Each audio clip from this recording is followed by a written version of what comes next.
So these two are the uses. Then the third one is these lines of latitude divide the whole earth into different heat zones. As you know that the earth is, I can say, tilted on its axis. Okay, earth is like this, tilted, is having a tilted axis. Because of that, different parts of the earth receives different amount of heat, and accordingly we divide these like in the all parts of the earth in different heat zones. Now first of all we will take I'll explain you about the torrid zone. The torrid zone lies between Tropic of Cancer, that is 23.5 degree north, to Tropic of Capricorn, that is 23.5 degree south. That is torrid zone on both sides of equator. So torrid zone lies from Tropic of Cancer in the north to Tropic of Capricorn in the south. This is the region of the earth that receives direct rays of the sun, and because of that you can say the temperature here is quite high, and this area experiences a very hot, or you can say the hottest climate on the earth. Direct rays of the sun are there, and throughout the year this region receives direct rays of the sun. That's why this area experiences the hottest climate on the earth, and that's why it is known as torrid zone. Torrid means very hot or hottest. Then next heat zone is temperate zone. We have two temperate zones: north temperate zone, south temperate zone. North temperate zone is in northern hemisphere, south temperate zone in southern hemisphere.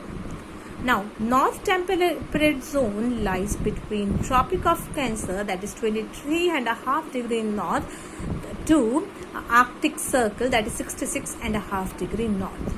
And south temperate zone lies between Tropic of Capricorn, that is 23.5 degrees south, to Antarctic Circle, that is 66.5 degrees south.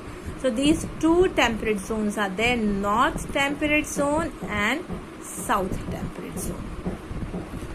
And this, like you can say, what type of climate is there? What is the feature of this you can say heat zone?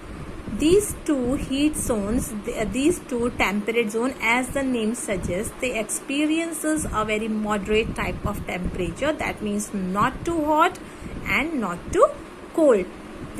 So the the climate here is mild, is moderate, and it's temperate. That is not too hot and not too cold. And where does India lies? India lies here.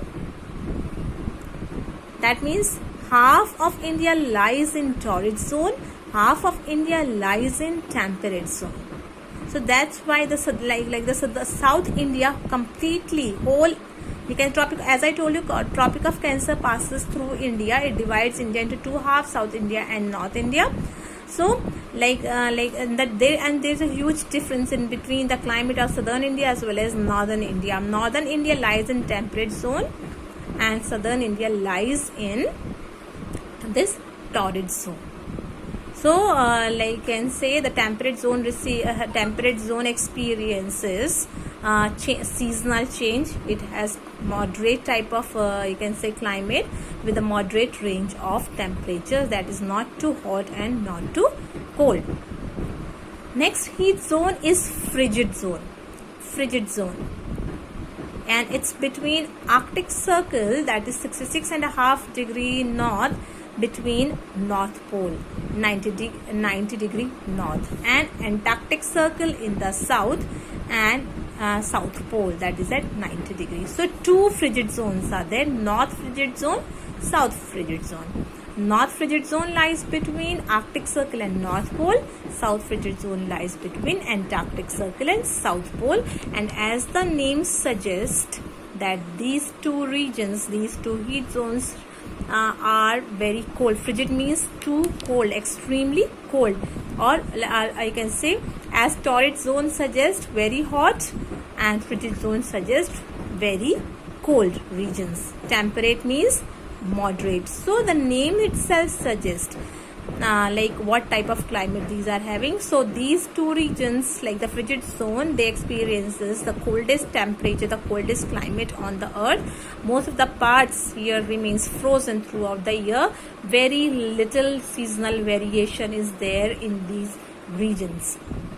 So we have three heat zones: torrid zone, temperate zone, two temperate zones, north temperate zone, south temperate zone, frigid zone, north frigid zone, and south frigid zone.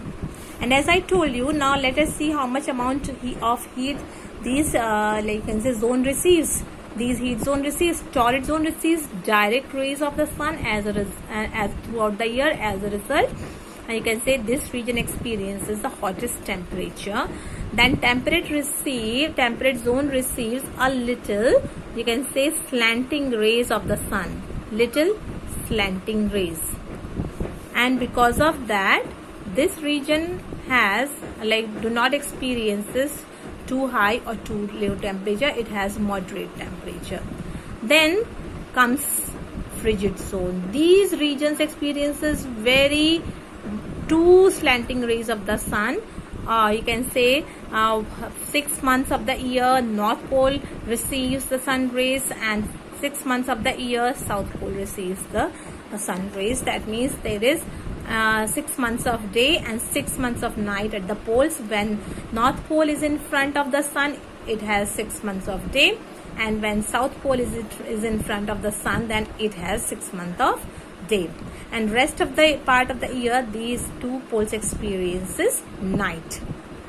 So when North Pole is having day, South Pole will have night. When South Pole will have day, North Pole will experience night, because one pole always remain in front of the sun and other pole remains you can say away from the sun. Just why is it so? Because of the tilted axis of the earth.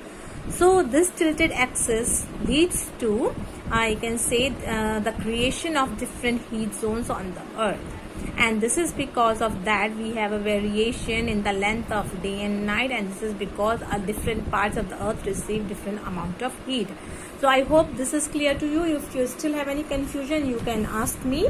I'll stop here, and tomorrow I'll start explaining the lines of longitude and how we calculate distance with the help of lines of latitude, and we calculate time with the help of lines of longitude. So I will stop here. I hope you understood each and everything. It must be clear to you. If still it's not clear, you can ask me. So goodbye. Take care.